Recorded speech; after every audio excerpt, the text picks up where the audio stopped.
Alors bon, je vais y répondre. Euh, Si entre-temps vous avez des suggestions, allez-y. Euh, donc la dualité veut dire deux. Fait référence au nombre 2. C'est un caractère ou un état de ce qui est double. C'est également faire un choix entre deux choses, deux états, deux décisions, deux principes, un actif, l'autre passif, l'un mâle, l'autre femelle, et dans toute dualité, quelle qu'elle soit, il y a un pôle actif et un pôle passif. On retrouvera la dualité en nous dans les tiraillements, les contradictions et les oppositions.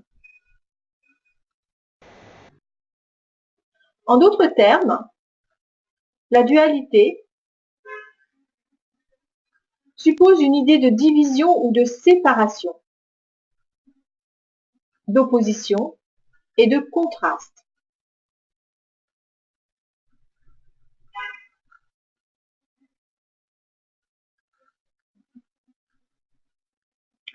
Alors, vous allez voir que la dualité existe en tout et n'est pas forcément toujours un problème dans notre vie.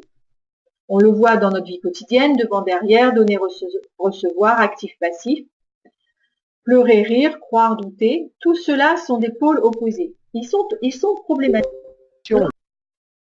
Donc, j'étais en train de dire que la dualité était à travers donc différentes choses qui peuvent s'opposer, qui ne sont pas forcément des problèmes. Actif, passif, par exemple, veut dire par moment je suis en repos et par moment je suis active.